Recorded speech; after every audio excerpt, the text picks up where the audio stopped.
नाशिक शहराला पाणी पुरवठा करणाऱ्या गंगापूर धरणाच्या पाणलोट क्षेत्रात आणि नाशिक शहरासह परिसरामध्ये सुरू असलेल्या मुसळधार पावसामुळे गेल्या 2 दिवसांपासून सुरू असलेल्या या पावसामुळे गंगापूर धरणाच्या पाणी पातळीमध्ये वाढ झालेली आहे। आता गंगापूर धरणातून पाण्याचा विसर्ग जो आहे तो नाशिकच्या गोदावरी नदीपात्रात करण्यात आलेला आहे। परिणामी नाशिकच्या गोदावरी नदीमध्ये देखील पाण्याची पातळी जी आहे ती वाढल्याचं आपल्याला कुठेतरी पाहायला मिळतंय। त्यामुळे नाशिकच्या गोदावरी नदीला देखील पूरसदृश्य परिस्थिती जी आहे ती निर्माण झालेली आहे।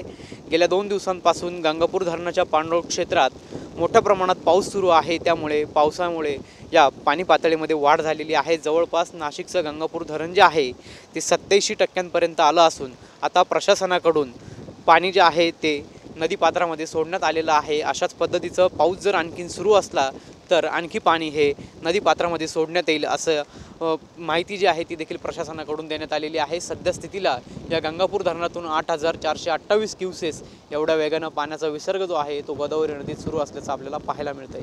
कॅमेरा पर्सन आकाश येवलेसह पवन येवले, TV9 मराठी, नाशिक।